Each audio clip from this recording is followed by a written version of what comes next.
claim that opposition to this issue runs across the spectrum, but I would point first and foremost to recent ballot measures in California and Arkansas, which passed, which outlawed gay marriage, or in Arkansas outlawed gay adoption, consigning lots of children to foster homes and orphanages rather than giving them stable homes. This passed because of overwhelming Republican support. And for Prop 8, you may try to throw the red herring of African-American vote, but as I said, it is a red herring because they're a small percent of the population. So that's the next thing. Second, the polls are very clear about American public opinion toward gay marriage.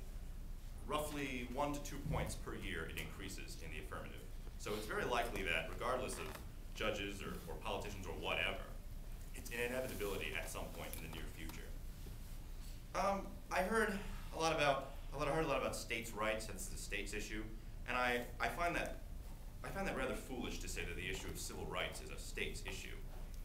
Would anyone here say that Jim Crow was a states' issue, or that women's suffrage was a states' issue? Civil rights are not states' issues. Americans have civil rights because of the 14th Amendment, equal protection, and they're entitled to be treated equally. I ask if suddenly interracial marriages were called civil unions instead of marriages, what would happen? There would be an outcry. It would be horrendous. And it would be horrendous because it is inherently unfair. But I'll say more of that later. At this time, you say it's too risky to pursue, as my comrade in arms said you would say, but it's never too risky for civil rights. I feel like those who said it was too risky in the 40s and 50s,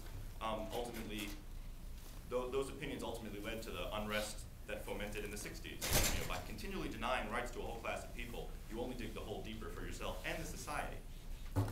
The New York State Senate, Malcolm Smith, the majority leader in the Senate, has issued his support for marriage equality throughout the state.